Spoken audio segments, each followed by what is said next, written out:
Alors, ce qui est souvent compliqué en fait dans la gestion émotionnelle, c'est ce qu'on appelle un peu l'escalade. Donc, il se peut bien que l'enfant, justement, il y ait une situation où ça le stresse ou ça l'énerve. Mais bon, ça va aller, il va pouvoir la gérer. Et peu de temps après, il est confronté à une nouvelle situation qui l'énerve. Et là, comme on dit, la moutarde commence à lui monter au nez. Et il peut avoir une troisième, quatrième, et là, ça finit par exploser. Et puis, la crise arrive, il jette tout, il crie, il hurle, enfin, n'importe quelle manifestation d'un non-contrôle émotionnel, on va dire. Et donc, c'est important dans ces cas-là que les personnes elles aient des outils, et dans ce cas-là, ça passe par l'autogestion, sur comment un petit peu voir où on en est dans le barème, dans le baromètre, pardon, de l'excitation ou comment dire, oui, un petit peu l'excitation émotionnelle, et de savoir se dire, ok, là, je suis là, il est temps que je mette en place des stratégies pour redescendre. Donc, on peut utiliser... Hop, est-ce qu'il est là ? Oui, moi je remonte après. On peut donc utiliser justement des outils pour que l'élève il détecte son niveau émotionnel, que ce soit l'anxiété, la frustration, enfin un niveau, ou la colère, enfin quelque chose qu'on définit et qui, pour cet élève-là, peut être problématique. Donc pour certains, voilà, ça va être justement une anxiété croissante, pour d'autres, ça va être une colère croissante. Donc on définit de quoi on part, et puis on va aider l'élève à graduer ses niveaux de frustration, ses niveaux de colère. On va lui apprendre à mettre des mots dessus et à le faire correspondre à des situations. Hop, mais également donc une escalade, et s'engage dans des comportements, et donc lui enseigner à s'engager dans des comportements de réorientation une fois qu'il a atteint un certain niveau. En tout cas, il n'a pas le droit de passer ce niveau-là. Il faut à tout prix qu'il se réoriente avant. Donc là, c'est des 3 petits exemples d'outils, là, justement, où on a The Incredible 5-Point Scale. Et donc, on a là niveau 1, 2, 3, 4, 5. Et on voit donc à travers des visages que c'est du plus tranquille au plus tendu. Donc voilà, là, après c'est la petite échelle qui s'appelle le 5 qui peut te faire perdre le contrôle. Et puis le 3e qui s'adresse plus à des adolescents. Et là, c'est vrai que j'en parle rapidement après, mais ça s'appelle le 5 qui est contre la loi. Et donc c'est pareil, c'est une échelle à 5 niveaux. Et le but, c'est de dire, attention, en fait, le 5, dans la vraie vie, quand tu es un adulte, ça peut correspondre à des comportements... Enfin, ça peut t'amener des problèmes avec la justice, en gros.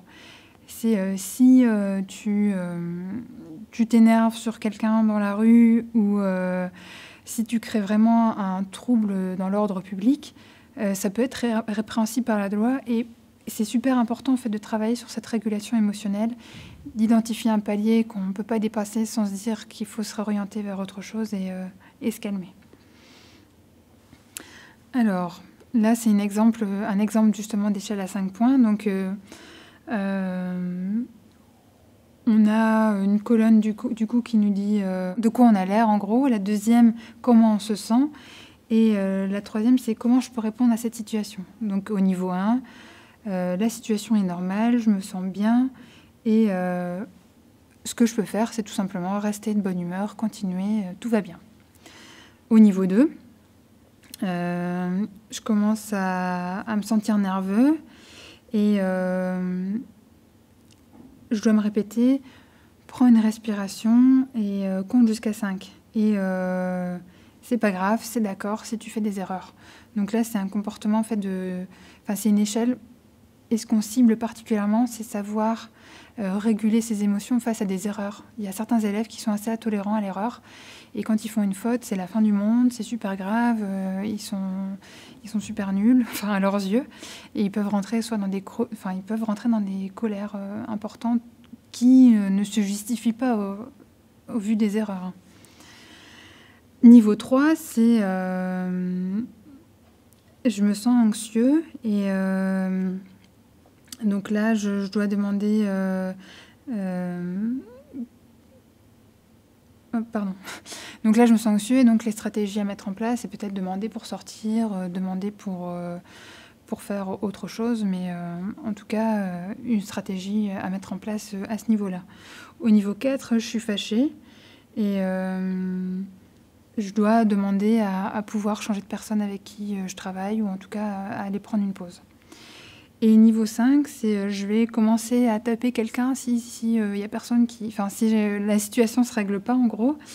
Et là, c'est quoi qu'il arrive, que si j'ai pas le temps de demander et que vraiment je suis prêt à exploser, je quitte la situation. Il ne faut pas que je reste dans la situation, il faut que j'ai les réflexes de fuir, en gros, cette situation.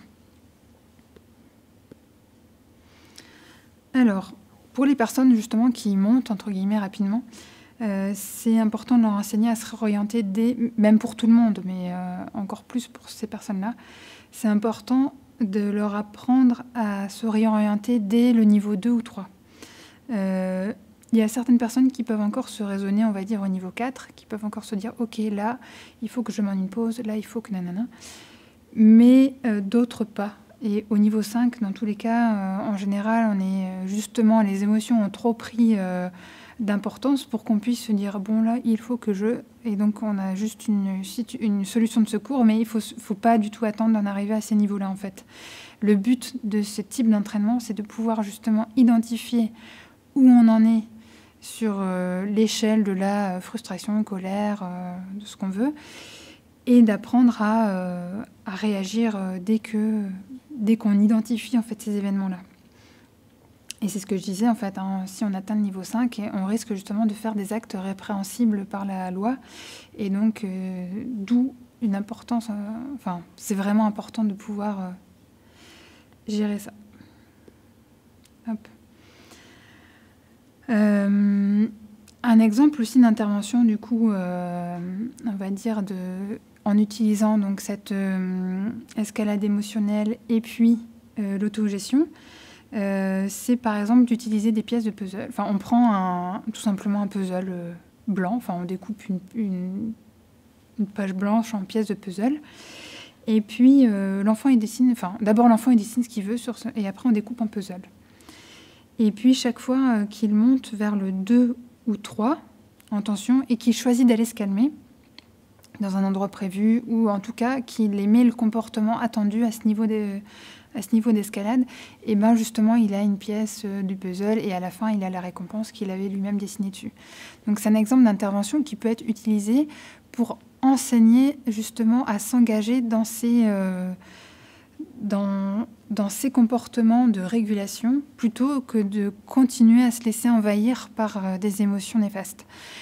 Et en fait, ce qui est dans cette intervention, du coup, ce qui est bien, c'est que ça s'apprend, en fait. Ça veut dire que c'est que comme pour n'importe quel autre programme, il va falloir qu'au début, l'enfant, il ait des aides pour identifier, là, je suis à ce niveau-là, et donc, je suis censé faire ça, vas-y. Et donc, il le fait, donc on le récompense, et peu à peu, à nouveau, on estompe les aides. Donc, après, c'est juste... peut-être on va juste le regarder. Ah oui, là, il faut que j'identifie. Et donc, il a pris la chaîne, j'identifie à quel niveau je suis au niveau 2. Ok, je suis déjà au niveau 2, donc là, je suis censée souffler. Donc, ici, il choisit de s'engager dans ce comportement. Ok, on lui donne une pièce de puzzle. Ou au début, on peut passer par une récompense immédiate et après commencer à la différer par ces pièces de puzzle, etc. Donc, ce qui est important, en fait, c'est que ça s'enseigne. Et qu'il y a un moment, il faut mettre en place les aides nécessaires, les récompenses nécessaires, qu'on estompera par la suite. Mais c'est un moyen, en tout cas, de pouvoir travailler sur cette régulation émotionnelle qui est très importante dans la vie. Ça ne concerne pas que À nouveau, ça ne concerne pas que les enfants avec des troubles du spectre autistique. Il y a un certain nombre d'autres enfants qui peuvent être concernés par ce qu'on appelle une forte impulsivité ou alors, des problèmes de régulation émotionnelle tout court. Hop. Et là, du coup, je vais présenter un petit exemple d'autogestion, de régulation émotionnelle au niveau d'un groupe, avec un système d'autogestion et un système de niveau. Donc, c'est un exemple, en fait, d'une procédure qui a été appliquée à l'échelle d'une classe, avec pour but justement de diminuer un certain nombre de comportements de chahutement, bavardage, disputes entre les élèves, toutes ces choses-là, et puis forcément d'augmenter les comportements de faire les tâches attendues, coopération, réponse alternative aux frustrations, etc. Et donc, chaque enfant, en fait, il doit... on a, à nouveau, ça passe par la définition des comportements attendus dans les situations attendues. Donc, par exemple, quand on se met en rang, qu'est-ce qui est attendu? Quand on rentre dans la classe, qu'est-ce qui est attendu? Quand on est en temps de regroupement, ce qui est attendu. Et donc, pour ces situations, les élèves, ils apprennent, en fait, à cocher entre 0 et 3.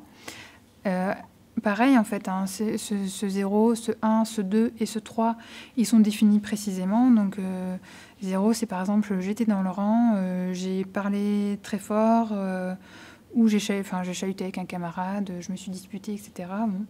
Niveau 1, c'était j'étais dans le rang, mais j'ai tardé à venir et j'étais pas silencieux. Et niveau 3, c'est je suis venue dans le rang dès que ça a sonné et je suis rentrée en silence. Enfin, je me suis rangée comme il faut, je suis rentrée en silence, par exemple. Et donc, les enfants, ils apprennent à identifier pour chaque type de compétence attendue à chaque moment ciblé, à quel niveau, enfin, le niveau de compétence qu'ils ont eu, en fait. Est-ce que c'était 0, 1, 2 ou 3 ? Et donc, il y a ce premier entraînement, et puis au final, en fait, forcément, avec un but d'amélioration vers le niveau 3 pour chaque compétence. Et donc, avec des compétences qui sont ciblées au niveau social, au niveau obéissance et au niveau concentration. Et donc là, j'ai décrit le système d'autogestion pour l'instant. Et donc, le système de niveau, c'est que les enfants, s'ils avaient cumulé un certain nombre de points, donc on voit bien que si, par exemple, on applique ce système de s'auto-coter sur 4 situations, on peut avoir entre 0 et 12. Et donc, par exemple, entre 0 et 4, on a le droit à un certain type de récompense, cette table-là de choix, hein, comme on l'a vu dans l'économie de jetons. Au niveau 2, on a le droit de choisir entre ces récompenses-là. Au niveau 3, entre 9 donc je disais entre 0 et 4, entre 4 et 9, par exemple. Et après, entre 9 et 12, on peut avoir 3 niveaux où on peut choisir des... Du coup, on peut avoir accès à un choix de récompenses plus ou moins désirables. Forcément, quand on a moins de points, c'est des choses moins intéressantes. Et si on a le plus de points, c'est des choses les plus intéressantes. Donc, on peut combiner comme ça un système d'autogestion sur la régulation de comportement en classe avec un système de niveau, type économie de jetons. Donc, avec un échange contre des récompenses, avec un magasin, puis bien sûr, estompage de tout ça. Ce qui permet en fait, ça a été mis en place dans des classes, puisque forcément c'est un modèle qui a été tiré de la littérature et expérimenté, et avec le gros avantage que ça permet à l'instituteur d'éviter les négociations. Vu que les critères ont été bien définis et que les enfants ils sont en autogestion, du coup il a prédiscriminé, c'est ça, c'est pas ça, bon, alors c'est précis, on en avait parlé, tu connais les règles, et c'est toi-même qui sait estimer où tu en es. Et donc, ça a ce gros bénéfice, en fait.